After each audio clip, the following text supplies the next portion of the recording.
welcome to me and the Voice Show. And as you can see, after a long time, Agastya has Uh, joined us on the show again. I remember Time it was was on the show, it 7th was a December. podcast.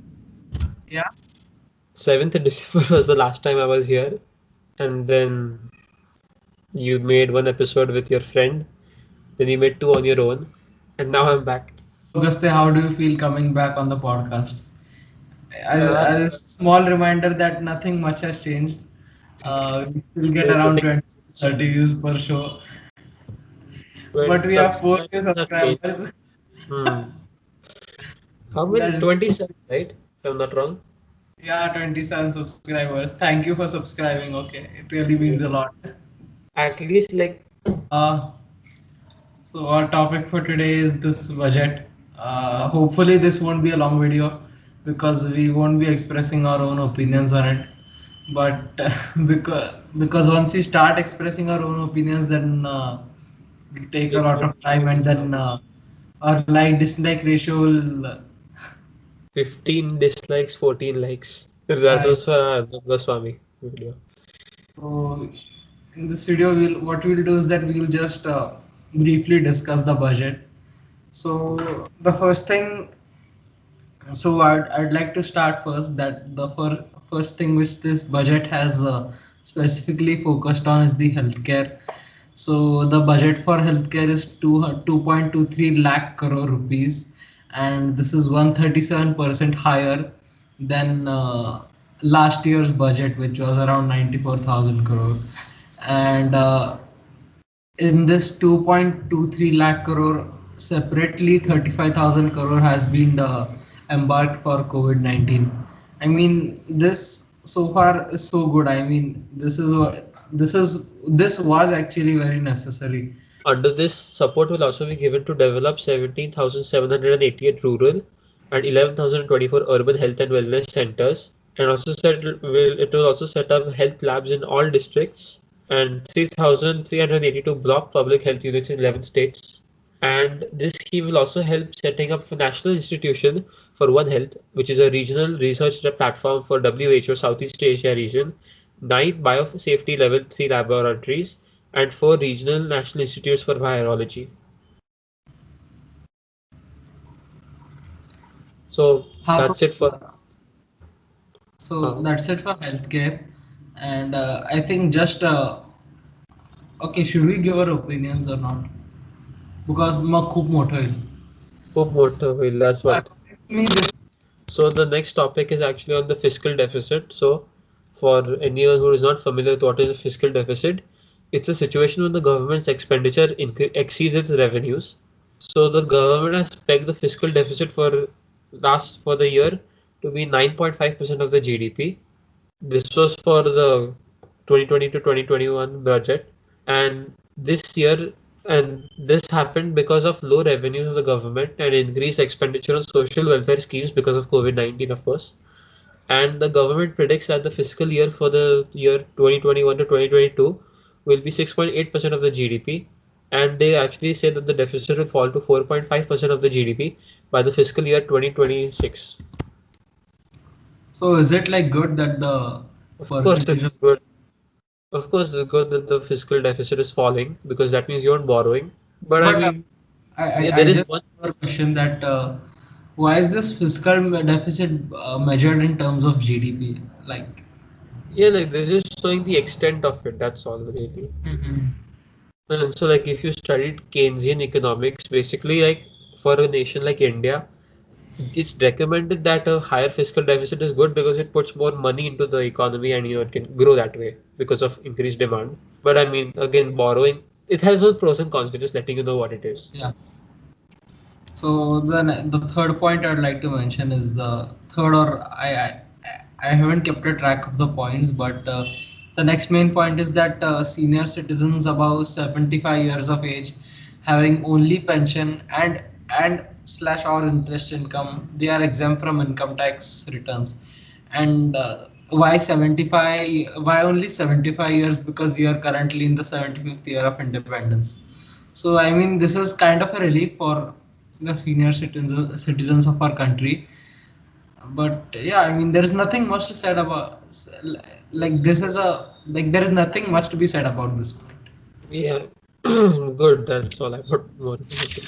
So the next point is actually on the reopening of certain tax fraud cases. So our beloved Finance Minister Sitaraman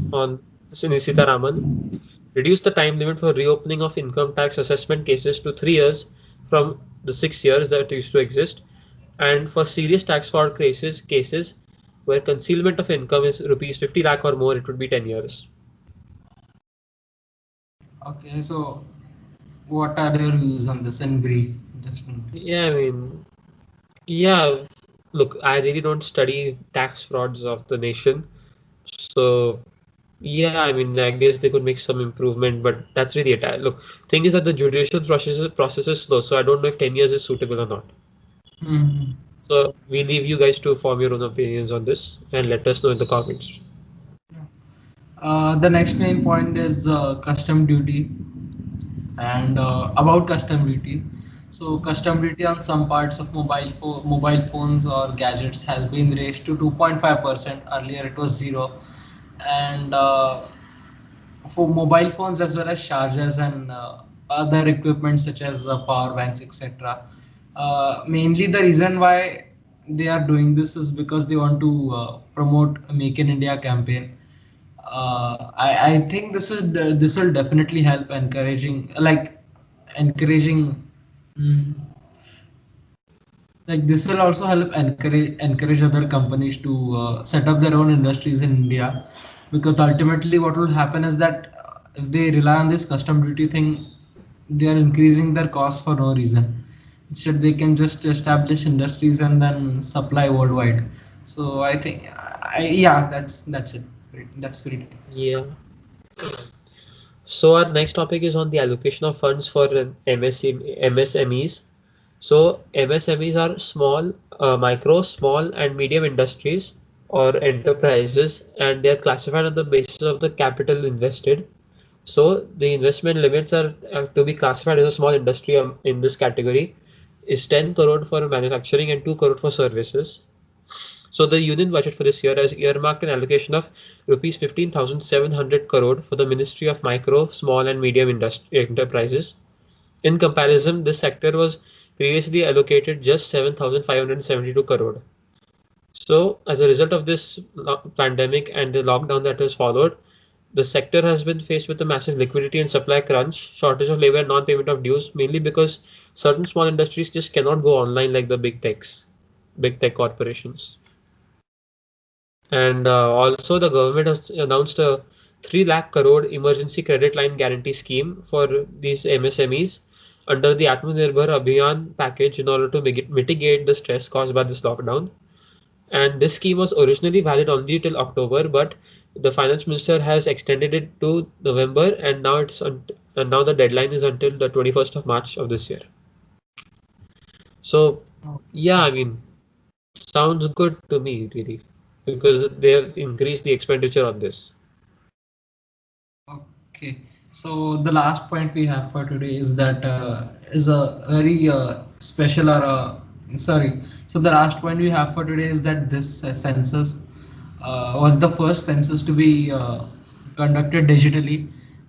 Usually, what they do is that they just print it on paper, or I like it is printed on paper, but because of COVID-19, they presented it electronically, and that too on a tab which was completely like made in India, all the parts and the whole tablet on which he presented the budget. So it was like, so I mean, this is the first time our country has done such a thing like this. Uh, so yeah, that's the last point. I mean. Okay, so all in all, it seems to be a good budget so far because they're Yeah. increasing the expenditure on needed places. Of course, we don't know what happens under the table. So on the table, it looks good, that's for sure. Exactly. Another thing we would like to mention is that some people they have also pointed many demerits in this budget, but right now we are not going to talk about it because this video is just like this video is just a brief takeaway of what this budget was. in simpler or easier terms. So yeah, I mean this is a short video, and I guess this should be enough. Yeah. Yeah. So I'll see you guys in a bit. Take care. Bye bye. Once again, you are watching me in the voice show.